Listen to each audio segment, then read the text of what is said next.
உங்கள் டாடா ஏஸுக்கு பிளைவுட் தொட்டி போடணுமா? அப்ப இந்த வீடியோவ ஸ்கிப் பண்ணாம பாருங்க. இது முக்கியமானது. நீங்க கண்டிப்பான முறையில பார்த்து தெரிஞ்சுக்கிறணும்.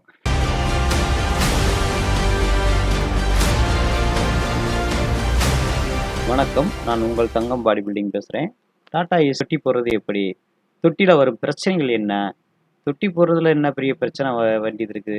அப்படி ஒண்ணும் பிரச்சனை இருக்காதேன்னு நினைக்கிறவங்களுக்கு தான் இந்த வீடியோ. இந்த டினாமினேஷனும் போட்டிருக்கேன். இப்போ பார்த்தீங்க அப்படின்னா, இந்த பேக் தொட்டியோட நீளத்தை வந்து சரியா நீங்க பயன்படுத்தல அப்படின்னா, வண்டி ஃப்ரண்ட் வீல் வந்து மிதக்க ஆரம்பிச்சிரும். அப்படி மிதக்கும்போது பார்த்தீங்கன்னா, ஸ்டேரிங் கிரிப் கண்டிப்பா கிடைக்கவே கிடைக்காது. அதனால நீங்க தொட்டியோட அளவ வந்து ஒரிஜினல் அளவை விட 3 அங்குலா வந்து கூட்டிக்கலாம். தேவைப்பட்டவங்க கூட்டிக்கங்க. ஆனா ஃப்ரண்ட் வீல்ல கிரிப் இருக்காது. அத நீங்க கவனத்துல வச்சுக்கங்க. 2வது விஷயம் என்ன அப்படின்னா, தொட்டி வந்து சென்டர் கிராஜுவிட்டி சரியா இருக்கணும். சென்டர் கிராஜுவிட்டி சரியா இல்ல அப்படின்னா, உங்களுக்கு வந்து வண்டி வந்து லோடு ஏத்தும்போது லெஃப்ட்லயோ, ரைட்லயோ வந்து அணைக்கிற மாதிரி இருக்கும். நீங்க மெக்கானிக்கர்கிட்ட போய் பேசுவீங்க. "அண்ணே இந்த மாரி லெஃப்ட்ல இழுக்குதுண்ணே, ரைட்ல இழுக்குதுண்ணே" அப்படின்னு சொல்லி சொன்னீங்கன்னா, அவர் சொல்லுவாரு, வீல் அலாயெல்லாம் பார்த்துட்டோம். வண்டியில எந்த பிரச்சனையும் இல்ல" அப்படின்னு சொல்லி சொல்லுவாரு. அப்போ நீங்க ஒரு மிகப்பெரிய குழப்பத்துக்கு போயிருவீங்க. அதுக்கு காரணம் இந்த தொட்டியோடைய அமைப்பு வந்து சென்டரா இல்லன்னு அர்த்தம். ஏதோ ஒரு பக்கம் இழுத்துக்கிட்டு இருக்கு அப்படின்னு அர்த்தம். அது நீங்க எம்டில வந்து தெரியாது. லோடு வைக்கும்போது தான், ஒன் சைடா லோடு இருக்கும்போது தான், அந்த தொட்டி வந்து ஒரு பக்கமா இழுக்க ஆரம்பிக்கும். அப்பதான் உங்களுக்கு அதோடைய கஷ்டம் என்ன அப்படின்றது தெரிய வரும். அதுக்கு நம்ம வந்து என்ன செய்யணும்னா, அந்த பாடி பில்டிங்க வந்து கரெக்ட்டா செலக்ஷன் பண்ணணும். இந்த இந்த வீடியோவ பாருங்க. இங்க உள்ள பெண்கள்லாம் எப்படி கையில ஒரு சென்சார் கட்டிட்டு சரியா வேலை பார்க்குறாங்களா அப்படின்னு கண்காணிக்குது கம்பெனி. அந்த மாதிரி வந்து சரியான மனநிலையில உள்ளவங்ககிட்ட வந்து தொட்டி போட குடுங்க.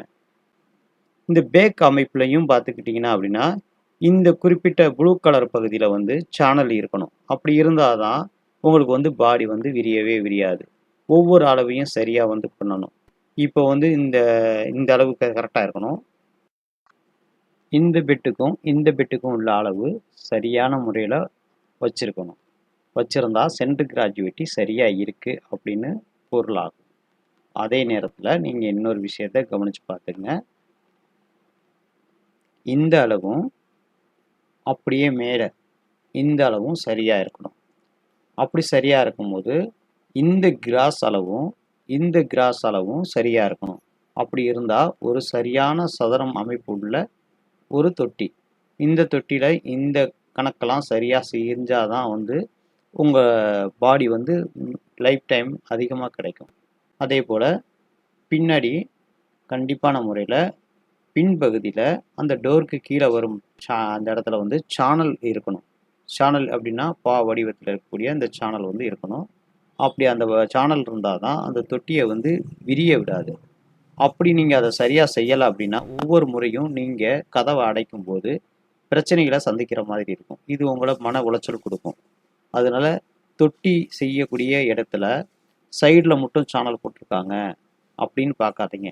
ஃபவுண்டேஷன் ஒர்க் எப்படி இருக்குது அப்படின்றத கண்டிப்பான முறையில பாருங்க. பார்த்துட்டு பிளைவுட் தொட்டி போட்டீங்க அப்படின்னா, உங்களுக்கு லைஃப் லாங் கிடைக்கும். பிளைவுட் தொட்டி போடுறதுக்கும், அந்த ஒரிஜினல் தொட்டிக்கு மேல வந்து நீங்க வந்து தொட்டிய எக்ஸ்டெண்ட் பண்றதுக்கான வித்தியாசத்தையும் சொல்றேன். பிளைவுட் தொட்டி போடுறது வந்து லைஃப் டைம் அதிகமா கிடைக்கும். மெயின்டனன்ஸ் செலவு கம்மியா இருக்கும். அதனால தான் நிறைய பேர் பிளைவுட் தொட்டி வந்து விரும்புறாங்க. இப்படிக்கு தங்கம் பாடி பில்டிங்.